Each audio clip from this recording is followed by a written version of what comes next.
Bonjour, bienvenue sur la Voix de Morgane, j'espère que vous allez bien. Alors, voilà un nouveau paysage, un paysage en pleine ville pour une nouvelle lecture. Vous savez déjà de quoi il s'agit puisque vous l'avez lu, c'est donc Virginia Woolf, Une chambre à soi. Je vais lire les 2 premiers chapitres.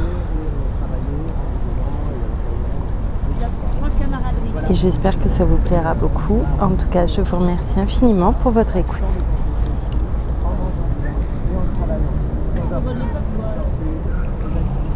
Chapitre 1er.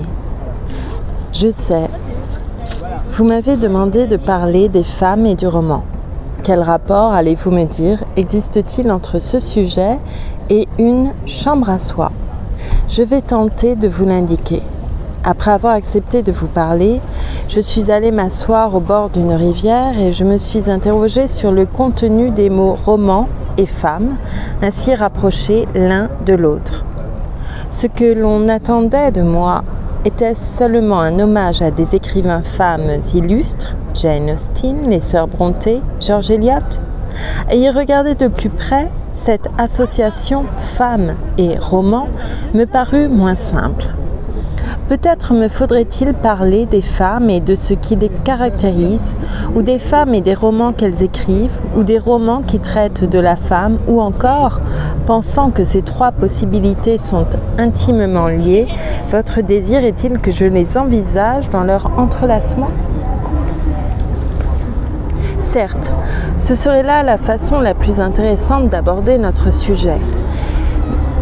Mais elle présente un triste inconvénient, celui de rendre toute conclusion impossible et de ne pas permettre à mes auditeurs, après une heure d'entretien, d'emporter, ainsi qu'il convient, soigneusement dissimulée dans leur carnet de notes, une pépite de vérité qui reposera toujours sur leur cheminée. Dans ces conditions, je préfère me contenter de vous donner mon avis sur un point de détail. Il est indispensable qu'une femme possède quelque argent et une chambre à soi si elle veut écrire une œuvre de fiction. Voilà qui ne résout ni le grand problème de la nature féminine, ni celui de la vraie nature de la fiction romanesque. J'ai donc failli à mon devoir. Le problème, les femmes et le roman, restent quant à moi irrésolus. Mais en guise de dédommagement, je vais tenter de vous montrer comment je suis parvenue à mon opinion concernant la chambre et l'argent. Je vais développer, aussi explicitement que possible, l'enchaînement d'idées qui a abouti à ma conviction. Peut-être, quand je vous aurai dévoilé les idées et les préjugés cachés derrière mon affirmation, découvrirez-vous qu'ils ne sont pas sans quelque rapport avec les femmes et avec la fiction romanesque. Quoi qu'il en soit, quand un sujet se prête à de nombreuses controverses, ce qui est le cas pour tout ce qui, d'une façon ou d'une autre, a trait au sexe, on ne peut espérer dire la vérité et on doit se contenter d'indiquer le chemin suivi pour parvenir à l'opinion qu'on soutient. Il faut se borner à donner à des auditeurs qui tiendront compte des limites, des préjugés, des particularités de la conférencière, l'occasion de tirer leurs propres conclusions. Il y a des chances pour qu'ici la fiction contienne plus de vérité que la simple réalité. C'est pourquoi je vous propose, usant de toutes les libertés et de toutes les licences permises à une romancière, de vous raconter l'histoire des 2 jours qui précédèrent ma venue ici.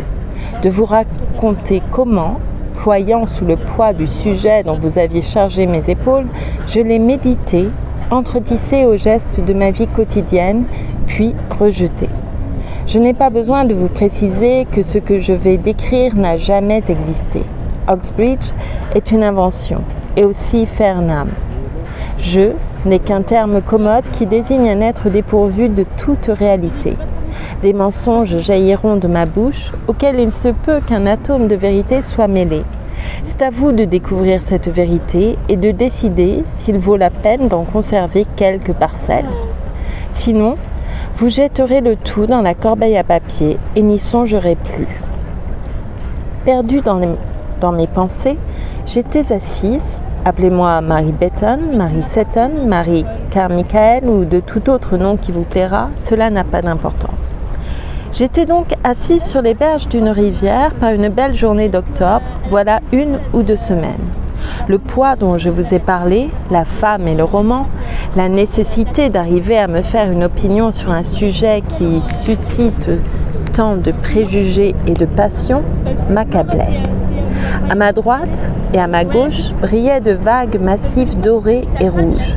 Sur l'autre rive des saules, chevelure éparse continuait de se lamenter. La rivière reflétait ce qui lui plaisait du ciel et du pont et de l'arbre flamboyant. Et quand le jeune étudiant eut passé avec son canot à travers ces reflets, ceux-ci se reformèrent comme s'ils n'avaient jamais existé. J'aurais pu rester assise là une journée entière, perdue dans mes pensées, dans ma méditation pour appeler la chose d'un nom plus imposant qu'elle ne mérite. J'étais comme un pêcheur qui, ayant jeté sa ligne dans une rivière, verrait cette ligne osciller parmi les reflets et les herbes, émerger ou s'enfoncer au gré de l'eau jusqu'au moment où, vous connaissez le petit déclic, une idée s'accrocherait soudain à l'hameçon. Alors commenceront les précautions pour la haler, la retirer de l'eau. Hélas, posée sur l'herbe, comme elle paraît petite et insignifiante, mon idée à moi, elle est de ces poissons qu'un bon pêcheur remet à l'eau pour qu'ils grandissent et vaillent un jour la peine d'être cuits et mangés. Je ne veux pas vous ennuyer en m'attardant sur cette petite pensée. Si vous y regardez de près, vous la retrouverez de vous-même au cours de ce qui suivra. Mais si petite qu'elle fût, elle avait cependant, cette pensée, la mystérieuse propriété de toutes celles de son espèce. Replacée dans l'esprit, elle se révéla excitante et importante. Elle s'élança, s'enfonça, se précipita de ci, de là, suscitant un tel remous, une telle agitation intellectuelle qu'il me fut impossible de rester assise. Je me retrouvai donc en train de marcher d'un pas rapide sur l'herbe d'une pelouse. À l'instant même, une forme humaine se dressa devant moi pour me barrer le chemin. Tout d'abord, je ne compris pas que les gestes de cet objet étrange, en jaquette et chemise empesée, étaient dirigés contre moi. Le visage de cet objet exprimait l'horreur et l'indignation. L'instinct plutôt que la raison me vint en aide. L'homme était un appariteur, j'étais une femme. D'un côté, il y avait du gazon, de l'autre, il y avait une allée. Seuls les professeurs et les étudiants étaient admis sur le gazon. Le gravier m'était destiné. Ces pensées naquirent en 1 seconde. Tandis que je regagnais l'allée, les bras de l'appariteur retombèrent, son visage recouvra son calme coutumier et, bien qu'il soit plus agréable de marcher sur du gazon que sur du gravier, l'aventure, en fin de compte, n'était pas tragique. Je ne pouvais porter contre les professeurs et les étudiants de cette université indéterminée qu'une seule accusation, celle d'avoir, pour protéger leur gazon tondu depuis 300 ans, fait fuir mon poisson. Je ne parvenais plus à me rappeler l'idée qui m'avait poussé à mon audacieuse transgression. L'esprit de paix descendait du ciel comme un nuage, car si l'esprit de paix demeure en quelques lieux, c'est bien dans les cours et quadrilatères d'Oxbridge par une belle matinée d'octobre. Tandis que j'errais à travers les bâtiments de l'université, au-delà des halls vétustes, j'eus l'impression que le temps présent perdait de sa rudesse. Mon corps semblait enfermé dans une merveilleuse chambre de verre où nul bruit ne pouvait pénétrer, et mon esprit, délivré de tout contact avec les faits, à moins de violer de nouveau le gazon, libre de s'arrêter à telle ou telle méditation, était en harmonie avec l'instant. Comme par hasard, le souvenir fortuit d'une tentative de retour à Oxbridge pour les grandes vacances me fit penser à Charles Lamb. À vrai dire, de tous les morts, je vous livre mes pensées comme elles me vinrent, Lamb est un des plus sympathiques. C'est quelqu'un à qui on eût aimé dire « Racontez-moi comment vous avez écrit vos essais ». Car ces essais, pensais-je, à cause des fougueux éclats d'imagination, éclairs éclatants de génie qui les traversent et les laissent comme tavelés et imparfaits, mais étoilés de poésie, sont supérieurs à ceux de Max Beerbohm, malgré la perfection de ces derniers. Lamb vint donc à Oxbridge, il y a 100 ans environ. Il y écrivit certainement un essai. dont le nom m'échappe, concernant le manuscrit d'un poème de Milton qu'il y découvrit. Peut-être s'agissait-il de Lycidas. Et Lamb dit à quel point l'indignait la pensée que le moindre mot de Lycidas eût pu être différent de ce qu'il est. Imaginer Milton en train de changer les mots de ce poème lui semblait une sorte de sacrilège. Tout cela me conduisit à me remémorer, dans la mesure du possible, Lycidas. Et je m'amusais à deviner quel mot Milton aurait pu changer et pourquoi il l'aurait fait. Je me souvins alors que le manuscrit consulté par l'homme ne se trouvait qu'à quelques centaines de mètres de moi, si bien qu'il m'était possible de suivre les traces des pas de l'homme à travers ce quadrilatère jusqu'à la fameuse bibliothèque où l'on conserve le trésor en question. Tandis que je passais à l'exécution de mon projet, je me souvins que, dans cette fameuse bibliothèque, le manuscrit d'Esmond de Thackeray se trouvait lui aussi. Les critiques disent souvent que Esmond est le plus parfait des romans de Thackeray, mais l'affectation de son style, imitation de celui du XVIIIe siècle, cause, pour autant que je me souvienne, un certain malaise, à moins que ce style XVIIIe siècle ne soit naturel à Thackeray, chose qu'on pourrait constater en consultant le manuscrit et en vérifiant si les modifications apportées l'ont été au profit du style ou du sens. Mais il faudra alors préciser ce qu'est le style et ce qu'est le sens, question qui... Mais me voilà bel et bien devant la porte qui mène à la bibliothèque. J'ai dû la pousser, cette porte, car à l'instant même surgit, tel un ange gardien qui me barrerait le chemin en agitant sa robe noire au lieu d'ailes blanches, un monsieur à l'air aimable et un peu désinvolte, aux cheveux d'argent. Tout en me faisant signe de reculer, il exprime à voix basse son regret de ce que les dames ne soient admises à la bibliothèque qu'accompagnées d'un professeur de l'université ou pourvues d'une lettre de recommandation. Avoir été maudite par une femme, la chose est sans importance pour une bibliothèque de grande réputation. Vénérable et calme, ses trésors bien abrités dans son sein, elle dort béatement et, en ce qui me concerne, continuera de le faire éternellement. Jamais je ne réveillerai ses échos, jamais je ne redemanderai son hospitalité. J'en fis le serment alors que, toute irritée, je descendais son escalier. Cependant, il me restait 1 heure avant de déjeuner. Et que pouvais-je bien faire? Flâner dans les prés? M'asseoir au bord de la rivière? Certes, cette matinée d'automne était délicieuse. Les feuilles tombaient au sol en un tournoiement rouge. Je pouvais aisément faire ceci ou cela. Mais des sons musicaux vinrent frapper mes oreilles. On devait célébrer quelque office ou quelque cérémonie commémorative. L'orgue gémissait avec magnificence tandis que j'avançais, jusqu'à l'affliction chrétienne qui, dans cet air serein, résonnait plutôt comme un vague souvenir d'affliction que comme l'affliction elle-même, jusqu'aux lamentations du vieil orgue qui semblait enveloppé de paix. Même si j'en avais eu le droit, je n'aurais eu aucun désir d'entrer dans cette chapelle. Mais aurais-je eu cette envie, le bedeau m'eût peut-être arrêté, me demandant mon certificat de baptême ou une lettre de recommandation du doyen. Mais l'extérieur de ces magnifiques bâtiments est souvent aussi beau que leur intérieur. Ajoutez qu'il était assez amusant de regarder les membres de l'Assemblée se réunir, entrer et sortir, s'affairer à la porte de la chapelle telles des abeilles devant une ruche. Beaucoup d'entre eux portaient la toque et la robe. Quelques-uns avaient des touffes de fourrure sur les épaules, d'autres étaient poussés dans des fauteuils roulants. D'autres encore, bien qu'à peine d'âge moyen, à force d'être pliés et écrasés, affectaient des formes si singulières qu'on ne pouvait s'empêcher de penser à ces écrevisses et à ces crabes géants qui, dans un aquarium, se soulèvent avec difficulté pour cheminer sur le sable. Tandis que je m'appuyais contre le mur, l'université ressemblait vraiment à un musée où l'on conserve des spécimens rares qui seraient vite ridicules s'il leur fallait se lancer dans la lutte pour la vie sur le pavé de Strand. De vieilles histoires concernant de vieux doyens et de vieux professeurs me revinrent à l'esprit.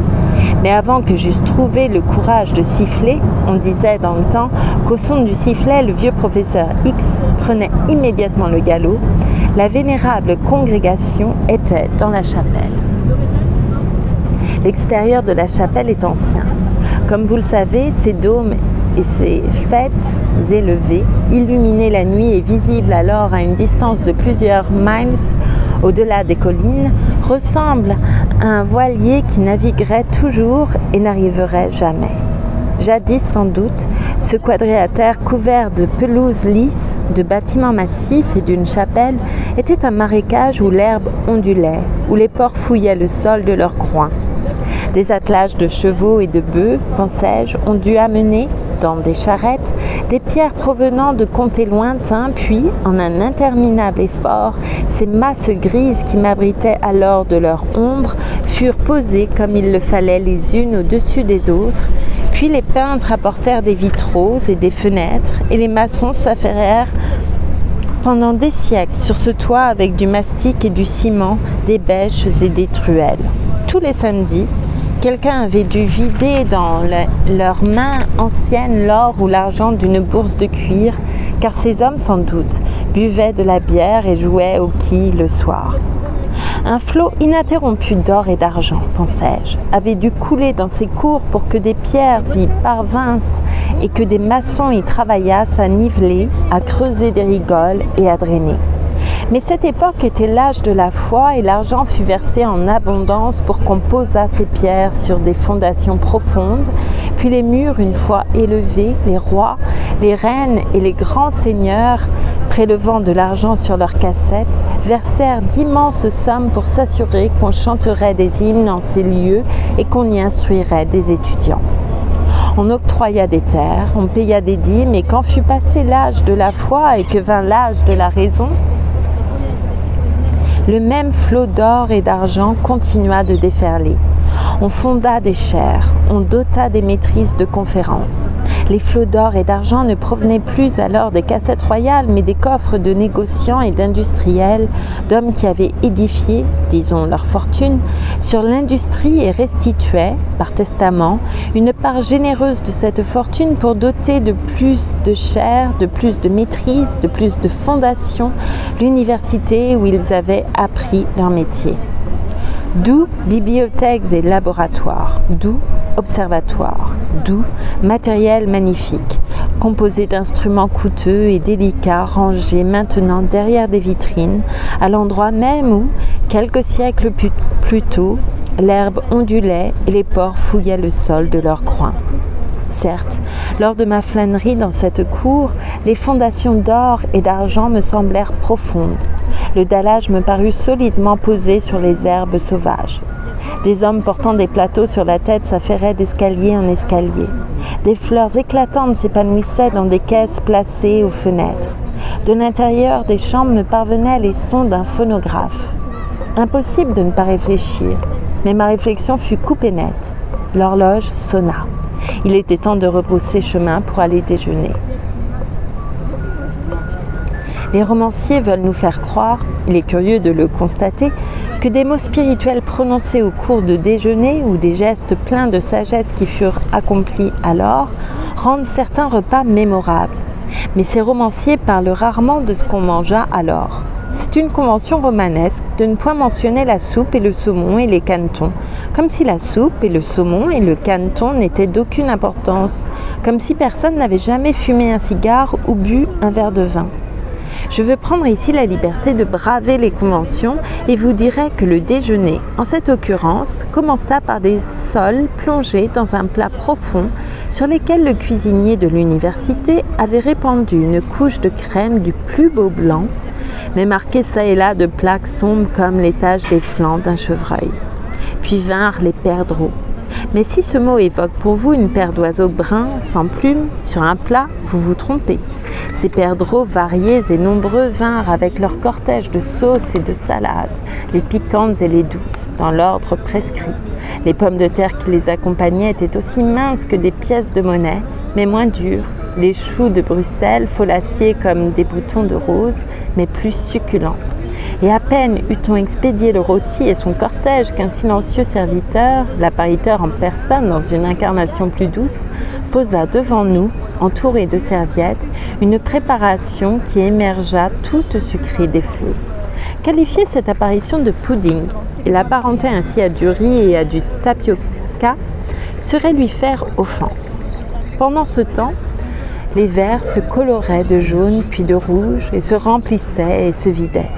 C'est ainsi que s'allumait en moi, à mi-chemin de l'épine dorsale, lieu où siège l'âme, non pas cette dure petite lumière électrique que nous appelons éclat quand elle joue allègrement sur nos lèvres, mais cette lueur plus profonde, subtile et souterraine qui est la riche flamme orangée des relations raisonnables. Nul besoin de se presser, nul besoin de briller, nul besoin d'être différent de ce qu'on est. Nous allons tous au ciel et Van Dyck est parmi nous. En d'autres termes, que la vie parut agréable, douce ses récompenses, fut-il telle animosité, telle injustice, admirable l'amitié et la société de nos semblables, lorsque, allumant une bonne cigarette, nous nous laissâmes tomber parmi les coussins sur une banquette auprès de la fenêtre. Si la chance avait voulu qu'il y eût un cendrier à portée de ma main, ou si, à son défaut, quelqu'un n'avait pas secoué la cendre par la fenêtre, si les choses avaient été quelque peu différentes de ce qu'elles furent, nul de nous sans doute n'aurait remarqué un chat sans queue. La vue de cet animal rude et mutilé, qui cheminait doucement à travers le quadrilatère, changea, par quelque effet de la sagacité subconsciente, la vivacité de mon climat intérieur. Ce fut comme si quelqu'un avait baissé un store. Peut-être l'excellent vin blanc avait-il lâché prise. Certes, tandis que je regardais le mangue s'arrêter au milieu de la pelouse, comme si lui aussi remettait en question l'univers, quelque chose sembla me faire défaut. Il y eut quelque chose de changé. Mais que me manque-t-il? Qu'est-il donc de changé? Me demandai-je en écoutant la conversation. Et pour répondre à cette question, il me fallait imaginer que je me trouvais hors de cette salle, remonter vers un passé antérieur à la guerre et me représenter un autre déjeuner qui avait eu lieu dans d'autres salles, peu éloignées de celle-ci, mais bien différentes. Tout y était autre. Cependant, la conversation se poursuivait entre les hôtes qui étaient nombreux et jeunes, les uns d'un sexe, les autres de l'autre. Elle se poursuivait merveilleusement, elle se poursuivait librement, plaisamment. Comme elle se poursuivait, je la transportais sur l'arrière-plan de cette autre conversation. Les unissant ainsi, je ne pouvais douter que l'une fût la descendante, l'héritière de l'autre. Rien n'était changé, rien n'était différent, si ce n'est que... Et je me mis à écouter de toutes mes oreilles, non plus la conversation, mais le murmure ou le courant qui passait derrière elle. Oui, c'était cela qui avait changé. Avant la guerre, à un déjeuner d'apparat, comme celui-ci, on aurait dit exactement les mêmes choses, mais elles auraient eu une autre résonance, parce que, alors, elles étaient accompagnées d'une sorte de fredonnement non articulé, mais musical et captivant, qui modifiait le sens des mots. Pourrait-on en faire une transcription verbale? Peut-être, avec l'aide des poètes, serait-ce possible. Un livre traînait à mes côtés et, l'ouvrant, je tombais sur Tennyson. Voici ce que Tennyson chantait. Une larme splendide est tombée de la fleur passion de la grille. Elle vient, ma colombe, ma chérie, elle vient ma vie, mon destin. La rose rouge pleure, elle approche et la rose blanche soupire, elle tarde. Le pied d'alouette écoute, je l'entends. Et le lys murmure, j'attends. Est-ce là ce que les hommes fredonnaient au dîner d'apparat d'avant-guerre et les femmes? Mon cœur est comme un oiseau qui chante et dont le nid est dans la jeune branche humide. Mon cœur est comme un pommier dont les branches ploient sous le poids des fruits serrés. Mon cœur est comme la lyre arc-en-ciel qui nage dans une mer alcyone. Mon cœur est plus heureux que tous, car mon amour est auprès de moi. Alki. Est-ce là ce que les femmes fredonnaient au grand dîner d'apparat d'avant-guerre? Le seul fait de penser aux gens qui fredonnaient ces choses, même tout bas, au déjeuner d'avant-guerre, avait quelque chose de si ridicule que j'éclatais de rire et dû expliquer mon rire en montrant le chat qui, en effet, avait l'air un peu absurde, pauvre bête sans queue au milieu de la pelouse. Était-il né ainsi ou avait-il perdu sa queue dans un accident? De tels chats, il en existe, paraît-il, dans l'île de Man, sont plus rares qu'on ne pense. Ce sont des animaux bizarres, étranges plutôt que beaux. C'est curieux quelle différence une si petite chose peut faire. Vous savez, le genre de propos qu'on tient à la fin des déjeuners quand les gens reprennent leurs manteaux et leurs chapeaux. Ce déjeuner, grâce à l'hospitalité de l'hôte, s'était prolongé tard dans l'après-midi. La belle journée d'octobre s'en allait doucement et les feuilles tombaient des arbres dans l'avenue, tandis que je la remontais. Les portes, les unes après les autres, semblaient se fermer doucement et définitivement. Derrière moi, d'innombrables appariteurs adaptaient d'innombrables clés à des serrures bien huilées. La maison au trésor était mise à l'abri pour une nouvelle nuit. Après l'avenue, on débouche sur une route, dont j'ai oublié le nom, qui vous mène, si vous tournez à droite, à Farnham. Mais j'avais encore du temps devant moi. Le dîner ne devait avoir lieu qu'à 7h30. Nous aurions presque pu nous passer de dîner après ce déjeuner. La façon dont un fragment de poésie agit sur l'esprit et rythme le mouvement des jambes est étrange. Ces mots. Une larme splendide est tombée, de la fleur passion de la grille. Elle vient, ma colombe, ma chérie. Ces mots chantaient dans mon sang, tandis que je me dirigeais d'un pas rapide vers Headingley. Alors, attaquant une autre mesure, je chantais, parvenu à l'endroit où le barrage fait bouillonner l'eau. Mon cœur est comme un oiseau qui chante, et dont le nid est dans la jeune branche humide. Mon cœur est comme un pommier. Quel poète, m'écriai-je bien haut, comme l'on fait au crépuscule, quels poètes furent ces gens-là. Mû par une sorte d'amour-propre, je suppose, concernant notre propre siècle, malgré l'absurdité de ce jeu de comparaison, je continuais de me demander si l'on pouvait citer deux poètes vivants, aussi grands pour notre temps qu'Alfred Tennyson et Christina Rossetti le furent pour le leur. De toute évidence, pensais-je, plongeant mes regards dans les eaux écumantes, toute comparaison est impossible. Si cette poésie provoque en nous un tel abandon, un tel ravissement, c'est qu'elle célèbre des sentiments que nous avons l'habitude d'éprouver, que nous éprouvions peut-être au grand déjeuner d'avant-guerre, de sorte que nous répondons aisément, familièrement, à ces sentiments sans nous donner la peine de les contrôler ou de les comparer à ceux que nous éprouvons à présent. Mais les poètes vivants expriment un sentiment né et comme arraché de nos entrailles. Nous ne le reconnaissons pas tout d'abord. Souvent, pour une cause ou pour une autre, ce sentiment nous fait peur. Nous le surveillons attentivement et le comparons avec jalousie et méfiance aux vieux sentiments déjà éprouvés. C'est pourquoi la poésie moderne nous semble difficile et en raison de cette difficulté même, nous ne pouvons nous souvenir de plus de 2 vers de l'un quelconque des bons poètes modernes. Et c'est pourquoi, ma mémoire me faisant défaut, mon raisonnement tourna court faute de matière. Mais, continuai-je, me dirigeant toujours vers Headingley, pourquoi avons-nous cessé de fredonner à voix basse au déjeuner? Pourquoi Alfred ne chante-t-il plus « Elle vient, ma colombe, ma chérie » Pourquoi Christina ne répond-elle plus « Mon cœur est plus heureux que tous, car mon amour est auprès de moi » Accuserons-nous la guerre de ce changement? Au premier coup de canon en 1914, les visages des hommes et des femmes se sont-ils montrés, aux yeux les uns des autres, dans une telle nudité que le romanesque en fut tué? Certes. Voir les visages de nos chefs à la lueur des bombardements nous causa un choc terrible. Surtout à nous, les femmes, avec nos illusions sur l'éducation, etc. Allemands, anglais, français, ces chefs avaient l'air hideux. Stupides.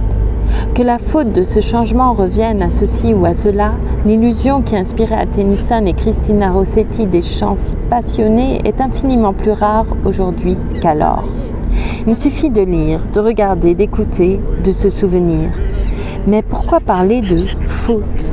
S'il s'agissait d'une illusion, pourquoi ne pas louer la catastrophe, quelle qu'elle fût, qui la détruisit et la remplaça par la vérité?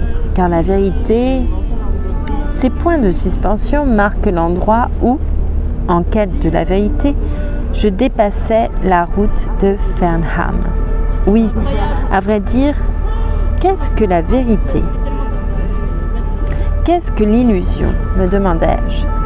Quelle est, par exemple, la vérité de ces maisons en ce moment obscur et solennel avec leurs fenêtres rouges au crépuscule?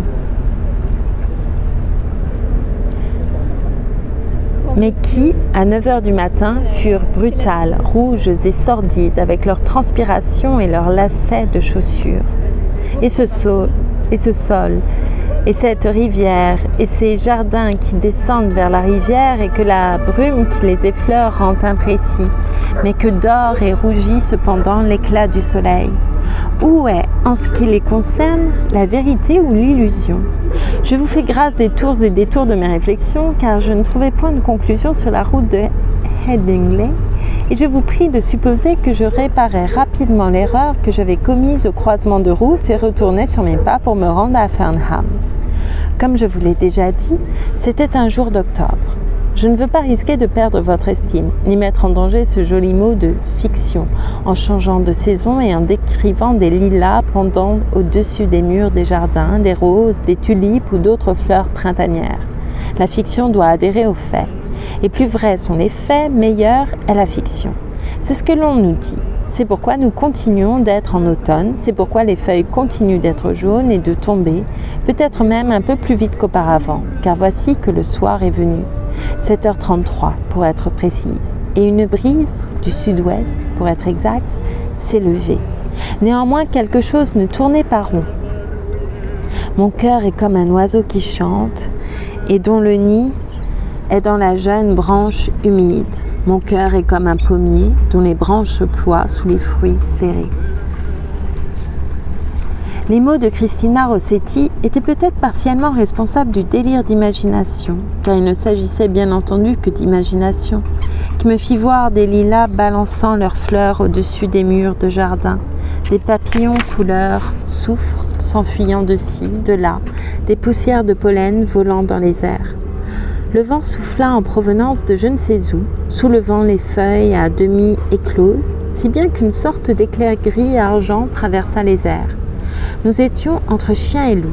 C'était l'instant entre chien et loup où les couleurs s'exaspèrent, où les violets et les ors enflamment, comme les battements d'un cœur impressionnable, les carreaux des fenêtres. C'était le moment où la beauté du monde, éclatante mais prête à périr, ici j'entrais dans le jardin car la porte en avait été imprudemment laissée ouverte et, selon toute apparence, il n'y avait pas d'appariteur dans les alentours, montre ces deux visages. Visage riant et visage d'angoisse qui partagent également notre cœur. Les jardins de Fernham s'étendaient devant moi dans le crépuscule printanier, sauvages et accessibles. Des jonquilles et des jacinthes, comme négligemment éparses, jonchaient l'herbe haute. Ces fleurs, qui n'eussent sans doute pas été dans un ordre parfait par le temps le plus beau, à présent pliées sous le vent, ondulaient et tiraient sur leurs racines. Les fenêtres de l'édifice, fenêtres incurvées comme celles des bateaux, entre leurs abondantes vagues de briques rouges, passaient du citron à l'argent sous le vol des rapides nuages printaniers. Quelqu'un était dans un hamac. Quelqu'un, mais dans cette lumière, les êtres n'étaient que des fantômes, mi-devinés, mi-vus, traversant en courant la pelouse. Personne n'allait-il l'en empêcher? Puis apparut soudain, comme si elle sortait un instant pour prendre un peu d'air, pour jeter un coup d'œil sur le jardin, une silhouette courbée, formidable et humble cependant avec son large front et sa robe usée. Se pouvait-il être la fameuse érudite G.H. en personne? Tout semblait obscurci et cependant intense, comme si l'écharpe que le crépuscule avait jetée sur le jardin eût soudain été coupée en deux par une étoile ou par une épée. L'éclair de quelque terrible réalité jaillissant comme à l'accoutumée du printemps même. Car la jeunesse, on apporta la soupe. Le dîner était servi dans un grand réfectoire. Bien loin de nous trouver au printemps, c'était une soirée d'octobre. Tout le monde était réuni dans la grande salle à manger. Le dîner était prêt. On apportait la soupe. C'était un simple bouillon, ce qui n'était pas pour exciter l'imagination. S'il y avait eu un quelconque dessin au fond de mon assiette, on eût pu le voir à travers le liquide transparent. Mais aucun dessin ne se trouvait dans l'assiette qui était toute unie. Puis, l'on servit du bœuf aux légumes verts et des pommes de terre, trinité familiale qui suggérait les croupes de bestiaux dans un marché boueux, les choux de Bruxelles frisés et jaunis sur les bords, les marchandages et les occasions et les femmes porteuses de filets à provision le lundi matin. Filets à provision.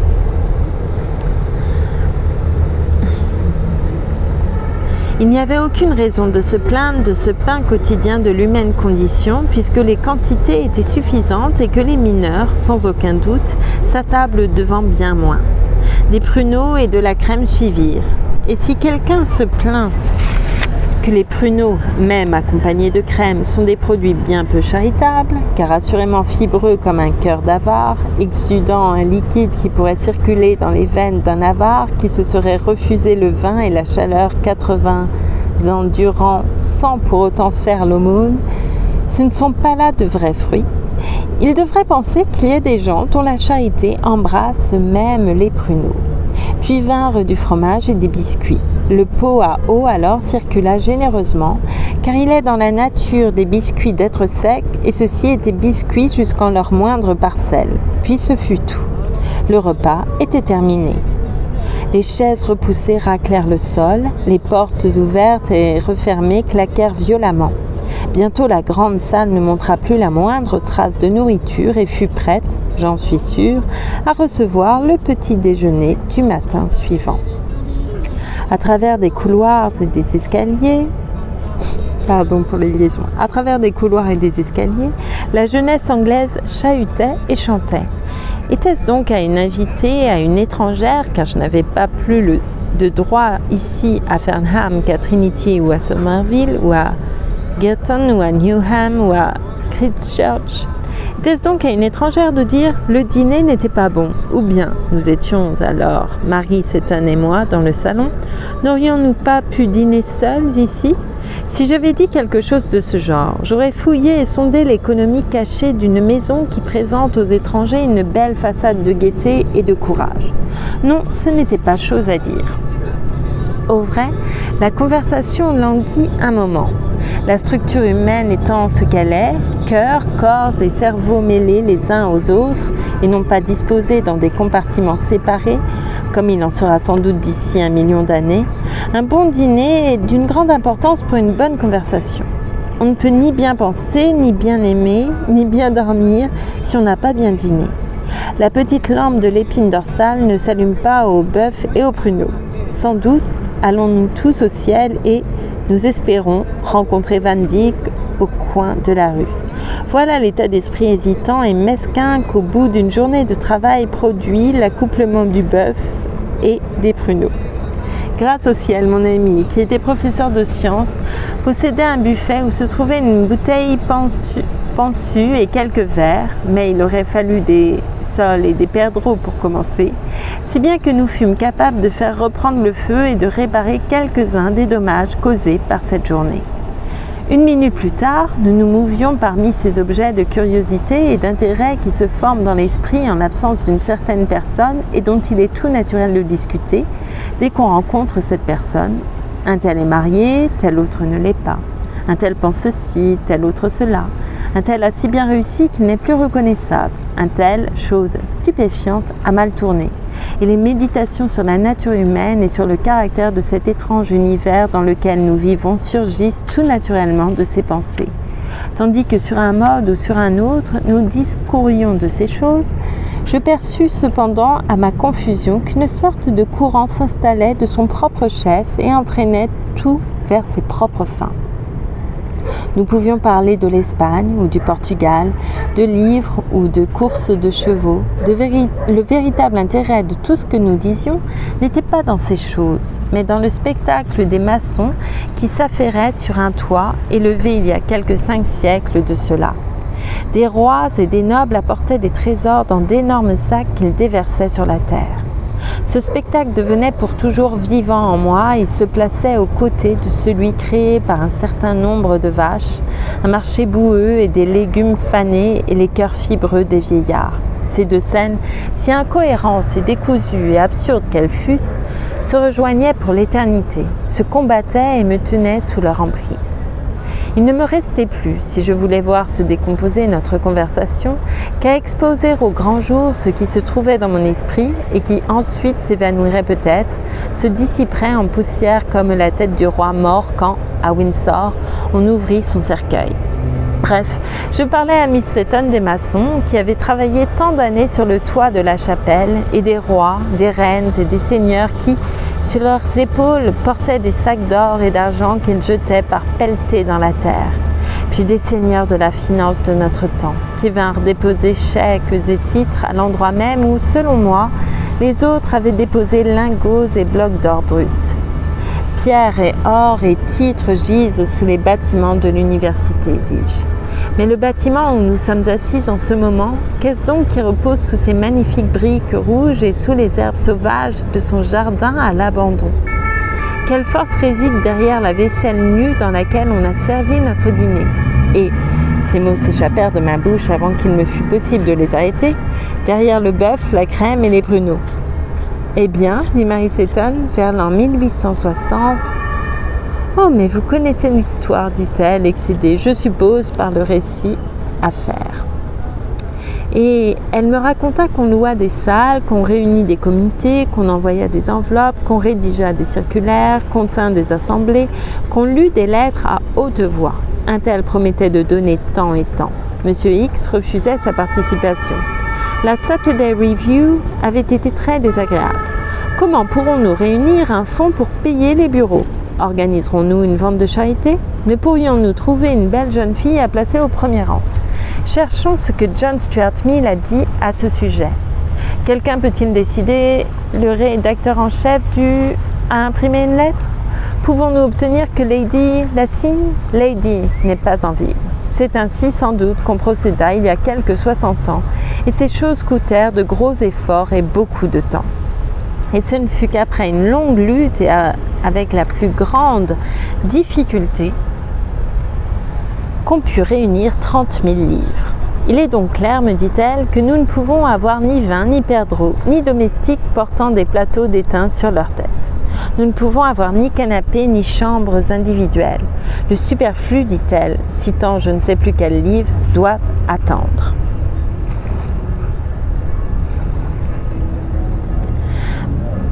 À la pensée de toutes ces femmes travaillant des années durant et trouvant qu'il est difficile de réunir 2000 livres et faisant ce qu'elles pouvaient pour réunir 30 000 livres, notre mépris pour la répréhensible pauvreté de notre sexe éclata.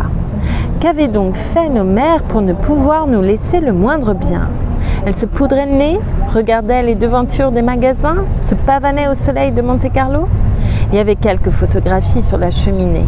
Il se peut que la mère de Mary, si c'était bien là son portrait, ait été une propre à rien en ses instants de loisir. Elle avait donné 13 enfants et un ministre du culte. Mais dans ce cas, sa vie de joie et de dissipation n'avait laissé que peu de traces sur son visage. C'était une personne sans façon, une vieille dame au châle écossais retenue par une broche en camée. Elle était assise dans un fauteuil d'osier et incitait un épagnol à regarder l'appareil avec cette expression amusée mais contrainte de celle qui est sûre que le chien bougera dès qu'on appuiera sur la poire. Or, si cette femme s'était lancée dans les affaires, si elle était devenue un fabricant de soie artificielle ou un magnat de la bourse, si elle avait laissé 200 ou 300 000 livres à Farnham, nous aurions pu être assises confortablement ce soir et le sujet de notre conversation aurait été l'archéologie, la botanique, l'anthropologie, la physique, la nature de l'atome, les mathématiques, l'astronomie, la relativité, la géographie.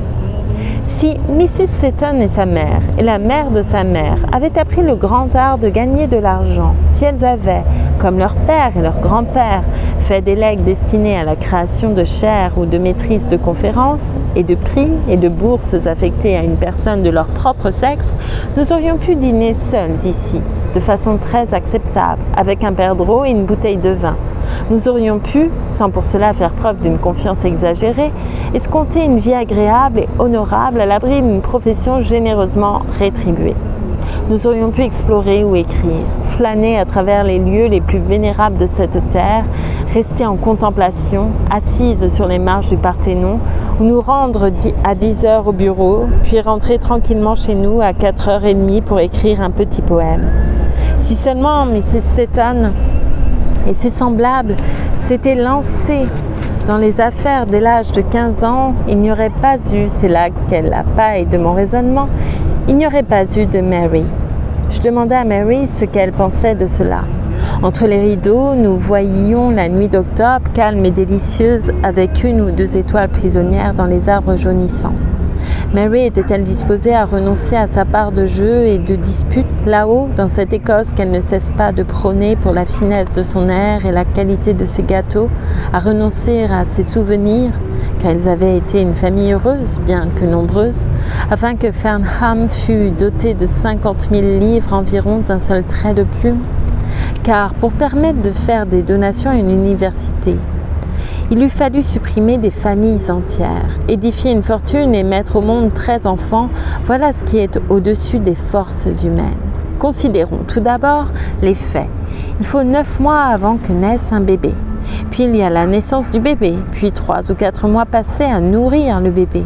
Après le sevrage, on peut compter sur 5 années passées à jouer avec le bébé, car il semble qu'on ne puisse pas laisser les enfants se débrouiller seuls dans les rues. Les gens qui les ont vus se débrouiller seuls en Russie disent que ce n'est pas là un spectacle bien agréable. On dit aussi que la nature humaine se forme entre la première et la 5e année. Si Mrs. Seton, dis-je, alors, avait gagné de l'argent, quel souvenir auriez-vous de jeux et de disputes? Qu'auriez-vous su de l'Écosse et de la qualité de son air?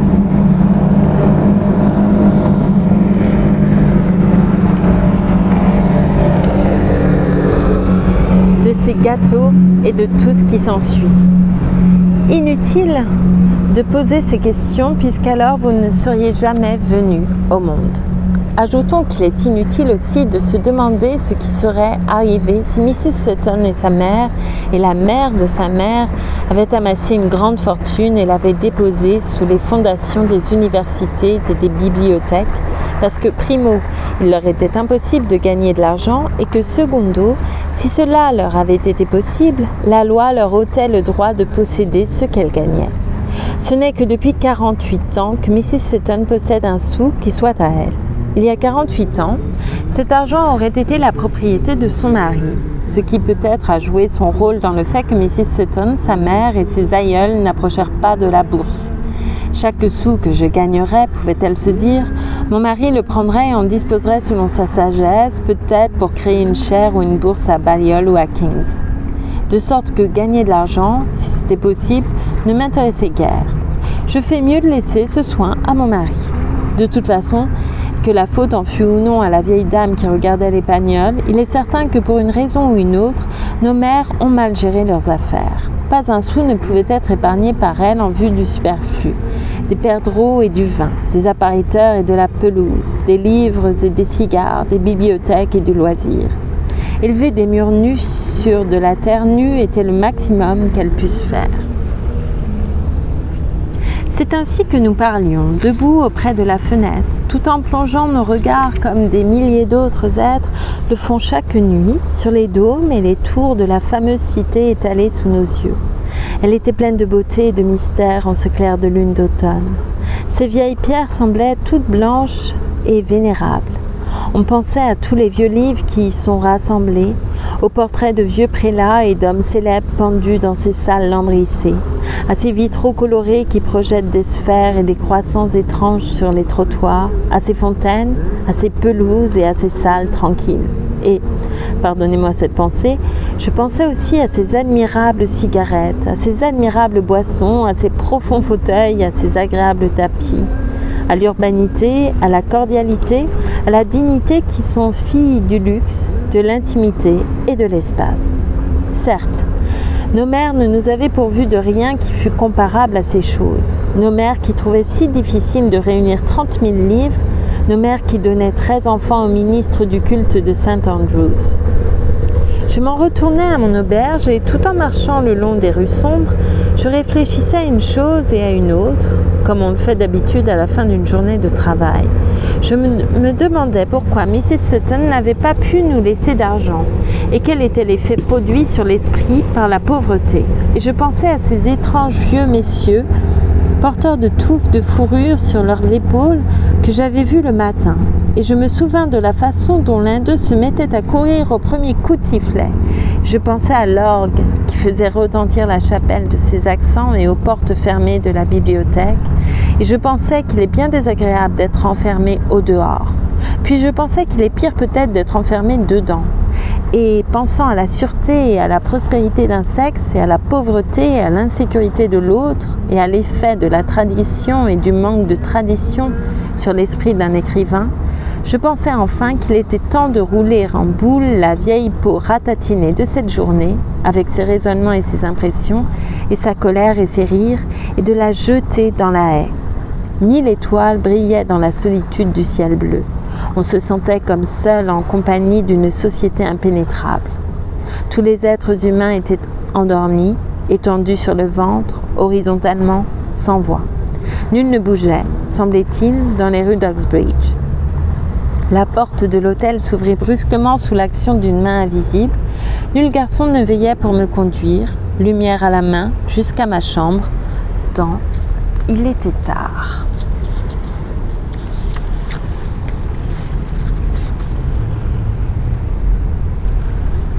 Chapitre 2. La scène. S'il m'est permis de vous demander de me suivre, la scène changea. Les feuilles tombaient toujours, mais à Londres et non plus à Uxbridge. Et je dois vous demander de vous représenter une chambre, comme des milliers d'autres, avec une fenêtre donnant sur d'autres fenêtres, par-dessus des chapeaux, des gens, des voitures de déménagement et des automobiles, et sur la table de la chambre, une feuille de papier blanc sur laquelle, en grosses lettres, sont écrits ces mots « Les femmes et le roman ». Rien d'autre. La suite inévitable du déjeuner et du dîner d'Uxbridge semblait malheureusement devoir être une visite à la bibliothèque du British Museum. Il me faut faire effort pour écarter tout élément personnel et accidentel de mes impressions et atteindre ainsi le fluide pur, l'huile essentielle de la vérité. Car cette visite à Uxbridge et le déjeuner et le dîner avaient soulevé tout un essaim de questions. Pourquoi les hommes boivent-ils du vin et les femmes de l'eau ? Pourquoi un sexe est-il si prospère et l'autre si pauvre ? Quel est l'effet de la pauvreté sur le roman ? Quelles sont les conditions nécessaires à la création des œuvres d'art ? 1000 questions me venaient à l'esprit. Mais il me fallait des réponses et non des questions. Et une réponse, je ne pouvais l'avoir qu'en consultant les doctes, les esprits non prévenus, ceux qui, s'étant mis au-dessus des polémiques et de l'agitation des corps, ont livré le résultat de leur raisonnement et de leurs recherches dans des livres qui se trouvent au British Museum. Si la vérité ne se trouve pas sur les rayons du British Museum, me demandai-je, saisissant un carnet et un crayon, où peut-elle bien se trouver ? Ainsi pourvue, assurée et pleine de curiosité, je sortis à la recherche de la vérité. La journée, menaçante de pluie, était triste et les rues, dans le voisinage du muséum, pleines de soupiraux ouverts dans lesquels on déversait les sacs de charbon. Des fiacres à 4 roues s'arrêtaient et déposaient sur le trottoir des boîtes ficelées qui, sans doute, contenaient la garde-robe complète de quelques familles suisses ou italiennes venant chercher fortune ou refuge ou tout autre des précieux avantages offerts par les pensions de Bloomsbury en hiver. Comme à l'accoutumée, des hommes à la voix rauque se promenaient dans les rues avec des fleurs sur des charrettes. Certains criaient, d'autres chantaient. Londres ressemblait à un atelier. Londres ressemblait à une machine. Nous étions projetés en arrière et en avant sur ces fondations nues pour y dessiner quelques motifs. Le British Museum était une section de cette usine. Les portes allaient et venaient et je me tins sous ce vaste dôme comme si j'avais été une pensée de cet immense front chauve si magnifiquement ceint d'un bandeau de noms célèbres. Je me rendis au guichet, pris une fiche, ouvris un volume du catalogue et les 5 points ici indiquent 5 minutes de stupéfaction, d'étonnement et d'égarement. Avez-vous quelque idée du nombre de livres consacrés aux femmes dans le courant d'une année? Avez-vous quelque idée du nombre de ces livres qui sont écrits par des hommes? Savez-vous que vous êtes peut-être de tous les animaux de la création, celui dont on discute le plus? J'étais venue ici avec un carnet et un crayon, me proposant de passer une matinée à lire, supposant qu'à la fin de la matinée, j'aurais transmis la vérité à mon carnet. Il me faudrait être un troupeau d'éléphants, pensais-je, et une profusion d'araignées, me reportant dans mon désespoir aux animaux qui sont réputés avoir les uns la plus longue vie et les autres le plus grand nombre d'yeux, pour affronter tout cela. Il me faudrait griffes d'acier et bec d'airain pour percer cette coquille. Comment trouverais-je jamais les graines de vérité dans cette masse de papier? Je me posais ces questions et, prise de désespoir, commençais de promener mes yeux du haut en bas de la longue liste des titres, jusqu'au nom des livres qui devinrent pour moi matière à réflexion. Il est naturel que le sexe et sa nature intéressent les médecins et les biologistes. Mais ce qui est surprenant et difficile à expliquer, c'est que le sexe, c'est-à-dire les femmes, intéresse aussi d'agréables essayistes, des romanciers aux doigts légers, des jeunes gens qui ont leur diplôme de maître S.A., des hommes qui n'ont aucun grade universitaire, des hommes que rien ne semble qualifier en apparence pour parler des femmes, sinon qu'ils n'en sont pas. Certains de ces livres étaient, de toute évidence, frivoles et plaisants, mais beaucoup, en revanche, étaient sérieux et prophétiques, édifiants et moraux. La seule lecture des titres suggérait d'innombrables maîtres d'école, d'innombrables prédicateurs gravissant leurs estrades ou leurs chaires et discourant avec une loquacité qui dépassait de beaucoup l'heure généralement accordée aux discours consacrés à ce sujet. C'était là un phénomène bien surprenant. Et manifestement, si je consultais la lettre H, limité au sexe masculin. Les femmes n'écrivent pas de livres sur les hommes. C'est là un fait que je ne pus m'empêcher d'accueillir avec soulagement, car s'il avait fallu lire d'abord tout ce que les hommes ont écrit sur les femmes, puis tout ce que les femmes ont écrit sur les hommes, l'aloès, qui fleurit une fois en 100 ans, aurait fleuri 2 fois avant que j'eusse pu mettre la main à ma plume. C'est pourquoi, choisissant d'une façon parfaitement arbitraire une douzaine environ de volumes, je déposai mes fiches sur le plateau et attendis dans mon fauteuil, parmi les autres chercheurs, les huiles essentielles de la vérité. Quelle peut bien être la cause de cette curieuse inégalité, me demandai-je, étonné, tout en dessinant des roues de charrette sur les fiches fournies à d'autres fins par le contribuable anglais. Pourquoi donc, à en juger d'après ce catalogue, les femmes intéressent-elles les hommes tellement plus que les hommes n'intéressent les femmes? Quelle curieuse chose! Mon esprit s'aventura à se représenter la vie des hommes qui passent leur temps à écrire des livres sur les femmes. Sont-ils vieux ou jeunes ces hommes? Mariés ou célibataires? Ont-ils le nez rouge ou sont-ils bossus? En tout cas, il est flatteur, vaguement, de se sentir l'objet d'une telle attention si elle ne provient pas uniquement d'estropiés et d'infirmes. Ainsi méditais-je jusqu'à l'instant où une avalanche de livres, glissant sur le bureau placé devant moi, mit fin à ces pensées frivoles. L'étudiant qui, à Oxbridge, a été formé aux recherches a sans doute quelques méthodes pour diriger son troupeau de questions et lui faire éviter les distractions du chemin, puis l'amener à pénétrer dans la réponse comme la brebis entre dans un parc. Mon voisin, par exemple, cet étudiant qui recopiait avec zèle un manuel scientifique, extrayait de ce manuel, j'en suis sûre, toutes les 10 minutes environ, des pépites de minerais essentiels. Ces petits grognements de satisfaction en étaient la preuve certaine. Mais quand, par malheur, on n'a aucune formation universitaire, l'enquête, loin d'être menée droit vers le parc, s'éparpille de ci, de là, en désordre, tel un troupeau terrifié poursuivi par une meute de chiens.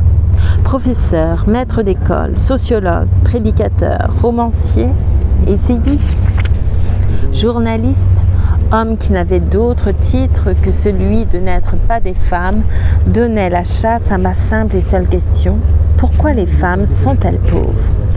Tant et si bien que cette question devint 50 questions, jusqu'au moment où ces 50 questions se jetèrent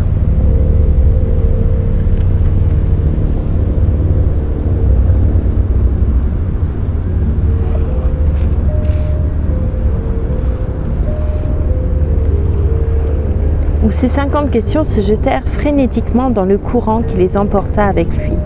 Chaque page de mon carnet était couverte de notes griffonnées en hâte. Pour vous montrer l'état d'esprit dans lequel je me trouvais, je vais vous lire quelques-unes de ces notes en spécifiant bien qu'elles portent comme titre ces simples mots « Les femmes et la pauvreté », écrits en gros caractères.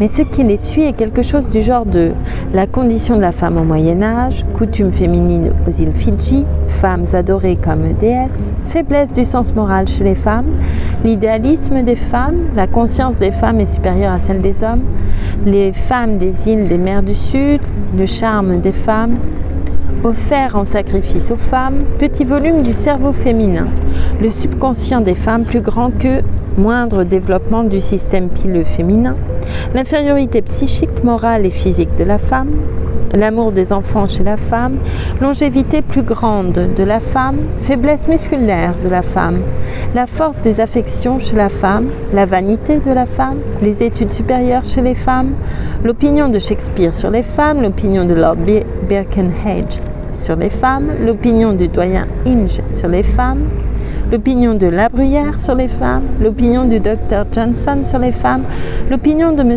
Oscar Browning sur les femmes. Ici, je repris mon souffle et ajoutais, en marge, bien entendu, « Pourquoi Samuel Butler, dit-il, les sages ne disent jamais ce qu'ils pensent des femmes ?» Mais, continuai-je, m'appuyant sur mon fauteuil et regardant ce vaste dôme sous lequel je n'étais qu'une simple pensée, pour le moment d'ailleurs un brin fatigué, mais ce qui est triste, c'est qu'il n'y a pas deux sages qui pensent de la même façon quand il s'agit des femmes. Voyons Pope. La plupart des femmes n'ont pas le moindre caractère. Et voyons La Bruyère. Les femmes sont extrêmes, elles sont meilleures ou pires que les hommes. Opinion contradictoire émise par de sagaces observateurs qui furent contemporains l'un de l'autre. Les femmes sont-elles capables ou non de s'instruire? Napoléon les en croyait incapables. Le docteur Johnson était d'avis contraire.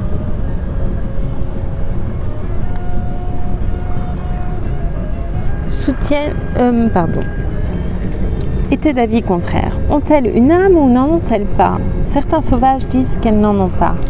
D'autres, au contraire, soutiennent que les femmes sont à demi divines, ce pourquoi ils leur consacrent un culte. Certains sages soutiennent qu'elles sont superficielles, d'autres qu'elles sont très profondément conscientes. Goethe les honorait, Mussolini les méprisait.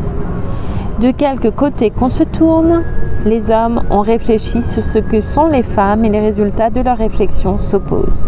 Impossible de donner forme à tout cela, décrétai-je, jetant un regard d'envie sur mon voisin en train de faire des résumés bien nets, précédés souvent de A, de B et de C, tandis que mon carnet débordait d'un incohérent gribouillage de notes contradictoires, ce qui était affligeant, décourageant, humiliant. La vérité avait glissé entre mes doigts, s'en était échappée jusqu'à la moindre goutte. Je ne peux vraiment pas rentrer chez moi, pensais-je, pour ajouter, comme contribution sérieuse à l'étude sur les femmes et le roman, que les femmes ont moins de poils sur le corps que les hommes ou que les femmes des îles des mers du Sud sont pubères à 9 ans ou à 90. Jusqu'à mon écriture qui, dans mon trouble, était devenue indéchiffrable. Quelle honte de n'avoir rien de plus important ou de plus convenable à montrer après toute une matinée de travail. Et puisque je ne pouvais saisir la vérité en ce qui concerne les F, comme j'en ai été arrivée à les dénommer pour plus de brièveté, dans le passé, pourquoi me tracasser au sujet des F dans l'avenir? C'était, semblait-il, pure perte de temps que de consulter ces messieurs, si nombreux et savants fussent-ils, qui se font une spécialité de la femme et de son influence sur n'importe quoi, politique, enfants, salaire, moralité. Autant ne pas ouvrir leurs livres. Mais tandis que je méditais, j'avais inconsciemment, dans mon indifférence, dans mon désespoir, gribouillé un dessin à l'endroit où j'aurais dû, comme mon voisin, écrire une conclusion.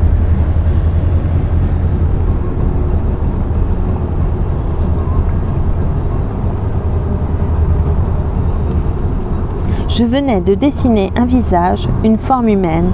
C'était le visage et la silhouette du professeur Van X en train d'écrire son œuvre monumentale intitulée « L'infériorité intellectuelle, morale et physique du sexe féminin ». D'après mon dessin, ce professeur n'était pas un homme fait pour plaire aux femmes. Il était corpulent, avait de fortes mâchoires. En revanche, ses yeux étaient petits, son visage très rouge. Son expression suggérait qu'il peinait sous l'emprise d'une émotion qui le forçait à écraser sa plume sur le papier, comme pour tuer quelque insecte invisible, dont la mort, même d'ailleurs, ne l'apaiserait pas. Il lui faudrait continuer de tuer, et même continuer de tuer ne calmerait entièrement ni sa colère, ni son irritation. Était-ce la faute de sa femme, me demandai-je, regardant mes dessins. Était-elle amoureuse d'un officier de cavalerie? L'officier de cavalerie était-il svelte, élégant et habillé d'astrakhan? Une belle fille s'était-elle, selon la théorie freudienne, moquée de lui comme quand il était dans son berceau? Car même dans son berceau, pensais-je, le professeur n'a pu être un enfant séduisant. Quoi qu'il en soit, le professeur, sur mon croquis, était violemment irrité et fort laid, tandis qu'il écrivait son grand livre sur l'infériorité intellectuelle, morale et physique des femmes. Dessiner ainsi était une façon bien futile d'achever le vain travail d'une matinée. Mais n'est-ce pas quelquefois dans l'oisiveté, dans le rêve, que la vérité noyée émerge quelque peu? Une pratique très élémentaire de la psychologie, qu'il ne faut pas décorer du nom de psychanalyse, me permit de constater que mon croquis du coléreux professeur avait été exécuté dans la colère. La colère s'était emparée de mon crayon tandis que je rêvassais. Mais qu'est-ce que la colère venait faire ici? Intérêt, confusion, amusement, ennui. J'avais pu retrouver la trace de toutes ces émotions tandis qu'elles se succédaient en cette matinée. Le noir serpent de la colère s'était-il dissimulé au milieu d'elle? Oui, disait le croquis. Oui, il me renvoyait sans erreur possible à un seul livre, à une seule phrase qui avait fait surgir le démon. La déclaration du professeur concernant l'infériorité intellectuelle, morale et physique des femmes.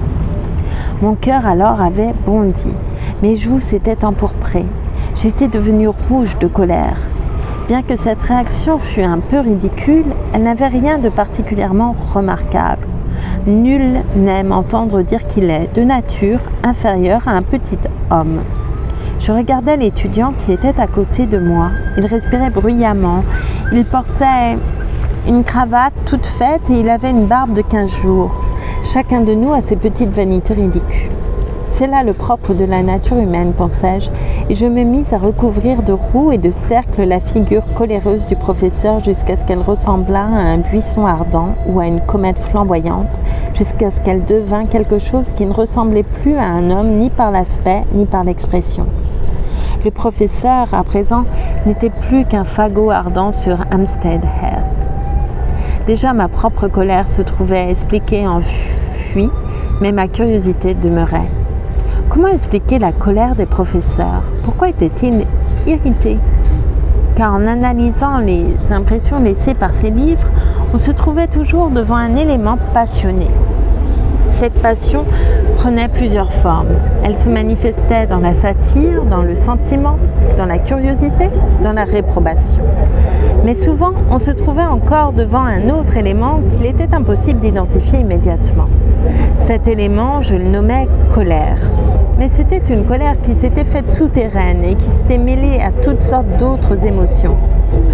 À en juger par ces étranges effets, il s'agissait ici d'une colère déguisée et complexe et non d'une colère simple et franche. Quoi qu'il en soit, pensais-je, contemplant la pile étagée sur mon bureau, tous ces livres sont sans valeur pour mes fins. Ils sont sans valeur du point de vue scientifique, bien que du point de vue humain, ils soient pleins d'enseignements, d'intérêts, d'ennuis et de détails bizarres concernant les coutumes des insulaires des Fidji. Ils ont été écrits à la lumière rouge de l'émotion et non à la lumière blanche de la vérité. Aussi faut-il les retourner au bureau central et replacer chacun d'eux dans la cellule qu'il occupe dans cette immense ruche. Je n'avais fait qu'une seule découverte en cette matinée, celle de la colère. Les professeurs, je les mettais tous dans le même sac, étaient pleins de colère. Mais pourquoi, me demandai-je, ayant rendu les livres, pourquoi me répétais-je, debout sous la colonnade parmi les pigeons et les canaux préhistoriques, pourquoi étaient-ils ainsi en colère?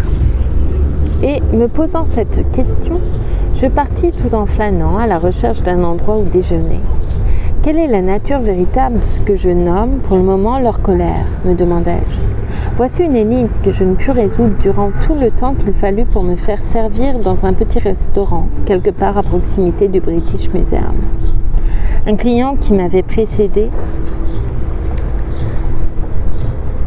avait laissé l'édition de midi d'un journal du soir sur une chaise et, en attendant d'être servi, je me mis nonchalamment à en lire les titres et les sous-titres. Une bande composée de très gros caractères s'étalait sur toute la largeur de la page. Quelqu'un avait battu un record en Afrique du Sud. Des bandes de moindre importance annonçaient que Sir Austin Chamberlain était à Genève. Un hachoir à viande auquel adhéraient des cheveux humains avait été découvert dans une cave. Le juge X avait glosé au tribunal des divorces à propos de l'impudeur féminine. Il y avait d'autres nouvelles éparpillées dans ce journal. Une actrice de cinéma avait été descendue du haut d'un pic en Californie et était restée suspendue au-dessus du vide. Le temps allait devenir brumeux. Je pensais, le voyageur le plus pressé, celui qui visiterait avec la plus vive hâte notre planète, s'il ramassait ce journal, ne pourrait pas ne pas se rendre compte, d'après ce seul témoignage désordonné, que l'Angleterre vit sous un régime patriarcal.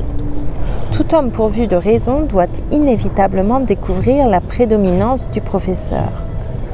C'est lui qui est le propriétaire de ce journal, qui est son rédacteur en chef et son secrétaire de rédaction. C'est lui qui est le ministre des Affaires étrangères et le juge. C'est lui qui joue au cricket, qui possède des chevaux de course et des yachts. C'est lui qui est le directeur de la compagnie qui paie 2% à ses actionnaires. C'est lui qui acquittera ou condamnera le meurtrier, le fera pendre ou le laissera partir en liberté. À l'exception du brouillard, il semble tout contrôler. Cependant, il est en colère. Et voici par quel signe j'ai appris qu'il est en colère. Quand j'ai lu ce qu'il a écrit à propos des femmes, j'ai pensé non pas à ce qu'il disait, mais à lui-même. Quand un raisonneur raisonne sans passion, il ne pense qu'à son raisonnement. Si le professeur avait écrit sans passion sur les femmes, s'il s'était servi de preuves indiscutables pour justifier son raisonnement, s'il n'avait montré aucune trace de son désir d'en voir le résultat être tel ou tel, je ne me serais pas irritée, moi. Je me serais inclinée devant le fait, tout comme je m'incline devant le fait qu'un petit pois est vert et qu'un canari est jaune. Ainsi soit-il, aurais-je dit. Mais je me suis mise en colère parce que lui-même était en colère. N'est-il pas absurde pourtant, pensais-je, tournant la page du journal, qu'un homme avec tout le pouvoir qu'il a se mette en colère? Ou bien, me demandai-je avec curiosité, la colère ne serait-elle pas quelque chose comme le démon familier, le lutin qui vous suit au pouvoir? Les riches, par exemple, sont souvent en colère parce qu'ils soupçonnent les pauvres de vouloir s'emparer de leurs biens. Les professeurs ou les patriarches, comme il ne serait plus juste de les appeler, peuvent se mettre en colère pour cette raison, mais aussi pour une autre raison qui s'étale avec un peu moins d'évidence à la surface des choses. Peut-être même ces professeurs n'étaient-ils pas du tout en colère. Souvent, en effet, ils étaient des hommes pleins d'admiration, dévoués, exemplaires dans les relations de la vie privée. Peut-être, lorsque le professeur insiste d'une façon par trop accentuée sur l'infériorité des femmes, s'agit-il non de leur infériorité à elles, mais de sa propre supériorité. C'est cette supériorité qu'il protège avec tant de fougue et d'énergie parce qu'elle lui semble un joyau d'une exceptionnelle valeur. La vie pour les gens des deux sexes, et je les regardais se bousculer pour se frayer un passage sur le trottoir, est ardue, difficile, une lutte perpétuelle. Elle exige un courage et une force gigantesques. Et plus que toute autre chose peut-être, elle exige la confiance en soi. Sans cette confiance, nous sommes semblables à des bébés dans leur berceau. Et comment pouvons-nous faire naître cette qualité impondérable et cependant si précieuse, en pensant que les autres sont inférieurs à nous, en sentant que nous avons quelques supériorités innées, la richesse, le rang social, un nez droit ou le portrait du grand-père par Romney, car il n'est pas de limite aux pathétiques inventions de l'imagination humaine. D'où l'énorme importance pour un patriarche conquérant ou patent dans le fait de sentir que beaucoup d'êtres humains, en réalité la moitié du genre humain, lui sont, par par leur nature même, inférieure. Sans doute est-ce là une des principales sources de son autorité. Laissez-moi diriger la lumière de cette observation sur la vie réelle, pensais-je. Expliquera-t-elle certaines de ces énigmes psychologiques qu'on note en marge de la vie quotidienne? Expliquera-t-elle mon étonnement l'autre jour quand Z, le plus compatissant, le plus modeste des hommes, prenant un livre de Rebecca West et en lisant un passage, s'écria « Quelle féministe acharnée! Elle dit que les hommes sont snobs !» Cette exclamation, pour moi si surprenante, car Miss West était-elle une féministe acharnée pour avoir fait sur l'autre sexe une déclaration qui, si elle n'était pas flatteuse, n'en était peut-être pas moins vraie? Cette exclamation n'était-elle pas seulement le cri de la vanité blessée, une protestation contre l'atteinte faite à sa faculté de croire en lui-même? Les femmes ont pendant des siècles servi aux hommes de miroir. Elles possédaient le pouvoir magique et délicieux de réfléchir une image de l'homme 2 fois plus grande que nature. Sans ce pouvoir, la terre serait probablement encore marécage et jungle. Les gloires de nos guerres seraient inconnues. Nous en serions encore à graver sur des os de moutons de maladroites silhouettes de cerfs et à troquer des morceaux de silex contre des peaux de brebis ou contre quelque ornement simple qui satisferait notre goût encore vierge. Les surhommes et les doigts du destin n'auraient jamais porté de couronne ou ne les auraient jamais perdus. Les miroirs peuvent avoir de multiples visages dans les sociétés civilisées. Ils sont en tout cas indispensables à qui veut agir avec violence ou héroïsme. C'est pourquoi Napoléon et Mussolini insistent tous deux avec tant de force sur l'infériorité des femmes. Car si elles n'étaient pas inférieures, elles cesseraient d'être des miroirs grossissants. Et voilà pourquoi les femmes sont souvent si nécessaires aux hommes. Et cela explique aussi pourquoi la critique féminine inquiète tant les hommes, pourquoi il est impossible aux femmes de dire aux hommes que tel livre est mauvais, que tel tableau est faible ou quoi que ce soit du même ordre, sans faire souffrir davantage et éveiller plus de colère que ne le ferait un homme dans le même cas. Si une femme, en effet, se met à dire la vérité, la forme dans le miroir se rétrécit, son aptitude à la vie s'en trouve diminuée.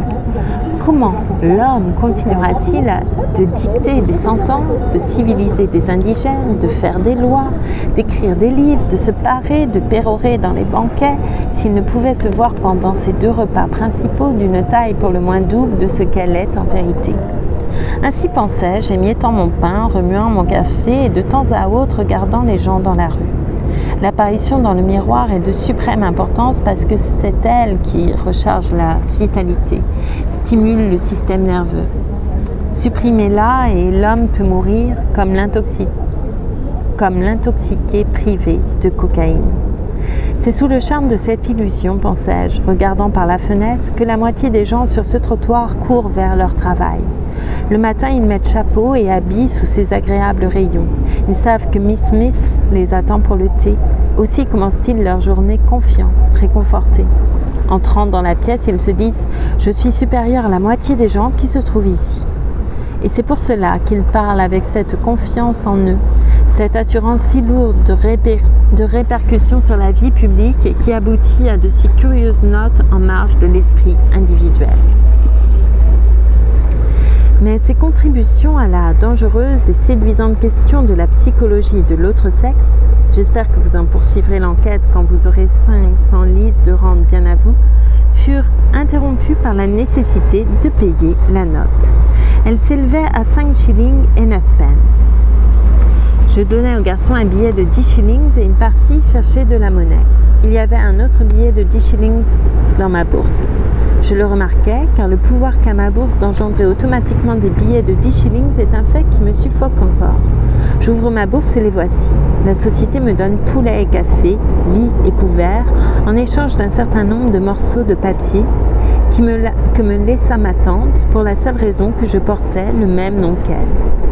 Il faut que je vous dise que ma tante, Mary Betton, mourut à Bombay d'une chute de cheval, au moment où elle partait pour une petite promenade. La nouvelle de cet héritage me parvint le soir même et presque à l'instant même où passait la loi qui donna le droit de vote aux femmes. Une lettre du notaire tomba dans ma boîte aux lettres et, quand je l'ouvris, elle m'apprit que ma tante m'avait laissé, ma vie durant, 500 livres de rente par an. De ces 2 choses, le vote et l'argent, je l'avoue, me sembla de beaucoup la plus importante. Auparavant, je gagnais ma vie en mendiant d'étranges travaux aux journaux, en faisant ici un reportage sur une exposition de Baudel, là un reportage sur un mariage. Je touchais quelques livres en écrivant des adresses, en faisant la lecture à de vieilles dames, en fabriquant des fleurs artificielles, en enseignant l'alphabet aux petits-enfants dans un jardin d'enfants. Telles étaient les principales occupations réservées aux femmes avant 1918. Je n'ai pas besoin, je le crains, de décrire par le menu la dureté de ces travaux, car vous connaissez peut-être des femmes qui les pratiquèrent, ni de vous parler de la difficulté de vivre avec les sommes ainsi gagnées, car il se peut que vous l'ayez expérimenté vous-même. Je veux vous parler de ce que ces jours ont laissé en moi, de ce sentiment pire que le poison de la peur et de l'amertume qu'ils ont fait naître en moi. Et tout d'abord, ce travail que l'on fait comme un esclave en flattant ou en s'abaissant par des flatteries, parfois peut-être inutiles, mais qui semblent nécessaires parce que les enjeux sont par trop importants pour qu'on risque quoi que ce soit. Puis la pensée de ce don unique qui pouvait mourir d'être ainsi dissimulé, de ce petit don, si cher à qui le possède, qui pouvait périr et avec lui mon être, mon âme. Tout cela était devenu comme une lèpre qui tuait la fleur du printemps et détruisait l'arbre en son cœur même.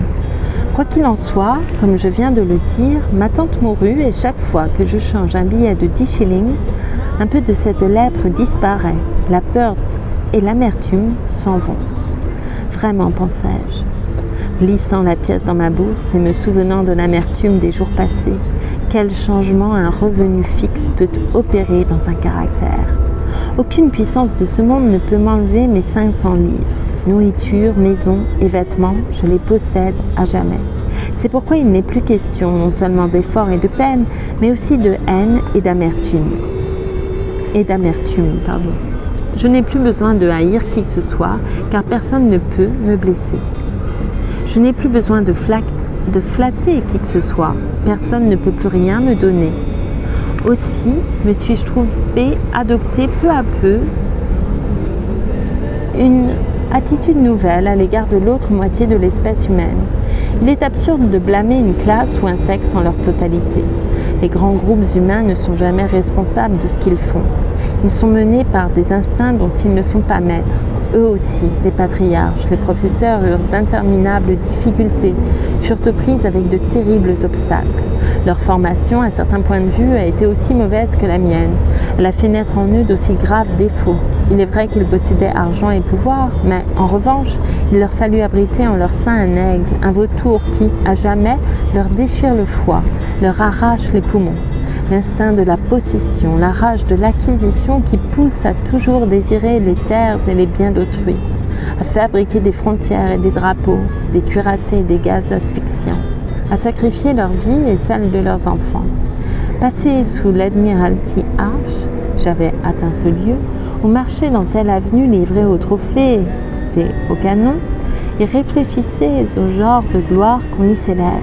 Regardez, à la clarté du soleil printanier, l'agent de change et le grand avocat entraient dans une maison afin de gagner de l'argent, et encore de l'argent, toujours de l'argent, alors que 500 livres par an vous permettent de vivre à la clarté du jour. Ce sont là instincts qu'il est peu plaisant de porter en soi, pensais-je. Ils sont nés de certaines conditions de vie, de l'absence de civilisation, me dis-je en regardant la statue du duc de Cambridge, et en particulier les plumes de son bicorne, avec une attention qu'elle n'avait guère dû connaître jusque-là. Et tandis que je prenais conscience de toutes ces difficultés, ma peur et mon amertume se transformèrent peu à peu en pitié et indulgence. Puis, en l'espace d'1 ou 2 années, la pitié et l'indulgence disparurent et je connus cette délivrance majeure qu'est la liberté de penser aux choses en elles-mêmes. Ce bâtiment, par exemple, est-ce que je l'aime ou non? Ce tableau est-il beau ou non? Ce livre est-il, à mon avis, bon ou mauvais? En vérité, l'héritage de ma tante m'a révélé le ciel et a substitué à la grande et imposante silhouette d'un monsieur que Milton a recommandé à mon adoration perpétuelle, celle du vaste ciel. Tout en méditant, j'arrivais chez moi, dans ma maison, près du fleuve. Les lampes étaient allumées et l'ombre avait, depuis le matin, subi une modification difficile à décrire. Un peu comme si cette grande machine, après avoir peiné tout le jour, était parvenue à créer, grâce à notre aide, quelques mètres de quelque chose de très beau, un édifice de feu étincelant de ses yeux rouges, un monstre fauve qui lancerait des rugissements de sa chaude haleine. Le vent lui-même semblait s'élancer comme un drapeau, tandis qu'il fouettait les maisons et faisait cliqueter les clôtures. Dans ma petite rue, cependant, la vie quotidienne l'emportait. Le peintre en bâtiment descendait de son échelle, la bonne d'enfant roulait avec précaution sa voiture pour rentrer prendre le thé, le livreur de charbon pliait ses sacs les uns sur les autres, la femme qui tient la boutique de fruiterie comptait de ses mains gantées de mitaines rouges les gains de la journée. Mais j'étais à ce point préoccupée du problème dont vous aviez chargé mes épaules que je ne pouvais voir même ce spectacle habituel sans le rapporter à mon sujet. Je pensais combien il était plus difficile aujourd'hui qu'il y a un siècle de dire laquelle de ces occupations est la plus élevée, la plus nécessaire. Faut-il mieux être porteur de charbon ou bonne d'enfant ? La femme de ménage qui a élevé 8 enfants a-t-elle moins d'importance que l'avocat qui a gagné une centaine de livres ? Il est vain de poser de telles questions, car nul ne peut leur donner de réponse. Non seulement la valeur comparée d'une femme de ménage et d'un avocat monte et descend d'une décennie à l'autre, mais encore n'avons-nous pas d'étalons pour les mesurer tels qu'ils sont en ce moment. J'avais été ridicule de demander à mon professeur de me donner dans sa thèse misogyne des preuves irréfutables de ceci ou de cela. Même s'il était possible de déterminer la valeur d'une capacité humaine à un moment précis, cette valeur serait sujette à variation. Dans un siècle, elle aura peut-être changé du tout au tout. Au surplus, pensais-je, parvenu devant ma maison, les femmes, dans 100 ans, auront cessé d'être un sexe protégé. Logiquement, elles participeront à toutes les activités, à tous les emplois qui leur étaient refusés autrefois. La bonne d'enfant portera le charbon, la vendeuse conduira une machine. Toutes les hypothèses fondées sur des faits observés quand les femmes étaient un sexe protégé auront disparu. Par exemple, ici une escouade de soldats défila dans la rue, celle que femmes, prêtres et jardiniers vivent plus longtemps que les autres humains. Enlevez toute protection aux femmes, exposez-les aux mêmes efforts, aux mêmes activités que les hommes, faites-en des soldats, des marins et des mécaniciennes et des docteurs, et les femmes ne mourront-elles pas si vite et si jeunes qu'on dira « j'ai vu une femme aujourd'hui », comme on disait autrefois « j'ai vu un avion ». Tout pourra arriver quand être une femme ne voudra plus dire exercer une fonction protégée, pensais-je, ouvrant ma porte. Mais quel rapport tout ceci a-t-il avec le sujet de mon étude, les femmes et le roman ? Me demandai-je en rentrant chez moi.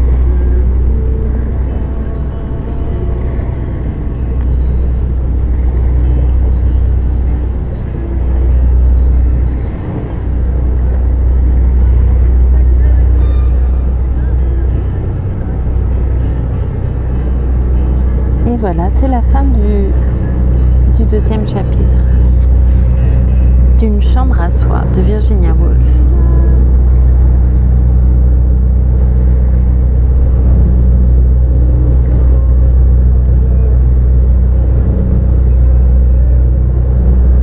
Aujourd'hui, j'étais aux prises avec beaucoup d'interrogations.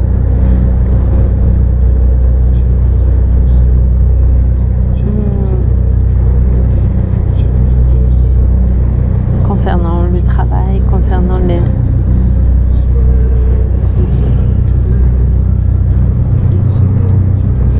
la féminité,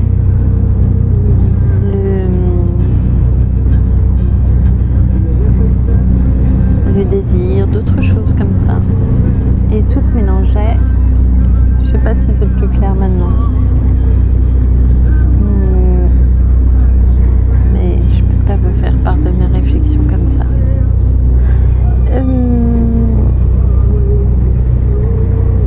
La nécessité de séduire aussi, la séduction. L'économie.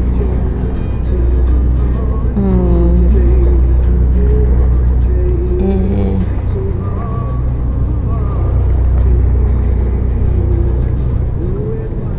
aussi toute l'industrie de la cosmétique et la publicité et beaucoup d'autres questions.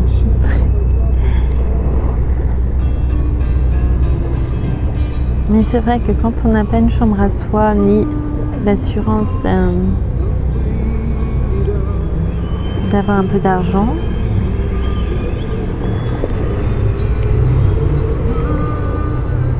les angoisses sont peut-être plus présentes.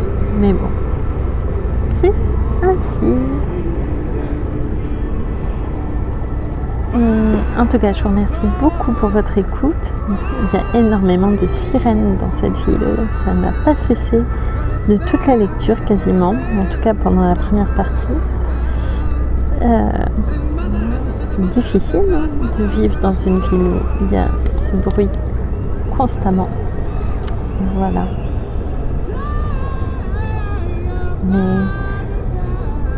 Mais par endroits, il y a des instants paisibles. Voilà. Je n'en dirai pas plus. Je vais mélanger et ça ne sera pas très clair. Donc je vous remercie beaucoup et je vous dis à très bientôt pour la suite d'une chambre à soi. Merci infiniment. Et faites bien attention à vous. Merci.